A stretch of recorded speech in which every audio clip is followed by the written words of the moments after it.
আমি বার্ধক্যকে ভয় পাই না। বয়সের সংখ্যা বাড়তে থাকলে আমি অস্বস্তি বোধ করি না। আমার ত্বকের কুঁচকে যাওয়া চুলের রূপালী বর্ণ কিংবা হাঁটুর ব্যথা আমাকে বিব্রত করে না। আমি জানি বয়স মানেই পরিবর্তন, শরীরে, মনে, জীবনযাপনে।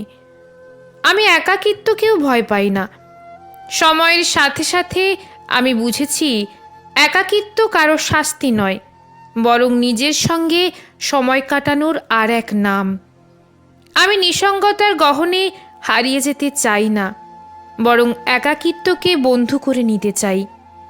নিজের ভাবনার বিস্তীর্ণ আকাশে উড়তে চাই মুক্ত বিহঙ্গের মতো।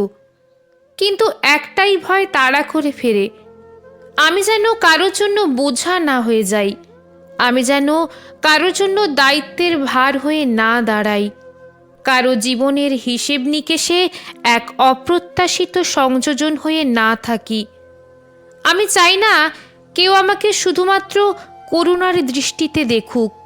আমি চাই না আমার দুর্বলতাকে কেউ নিজের আত্মত্যাগের গল্পে পরিণত করুক। আমি চাই না আমার বার্ধক্য কারো কপালে চিন্তার ভাঁজ হয়ে উঠুক। আমি চাই আমার বয়স হোক অভিজ্ঞতার সম্পদ, যার প্রতিটি দিন বয়ে আনবে নতুন উপলব্ধির আলো।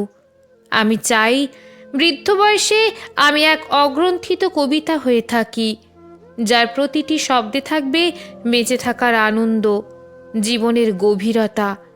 আমি চাই আমার শেষ বয়স হোক এক কাপ ধোঁয়া ওঠা চায়ের মতো, যার প্রতিটি চুমুকে থাকবে অতীতের উষ্ণতা, জীবনের গল্পের মিষ্টতা আর একান্ত নিজস্বতার প্রশান্তি।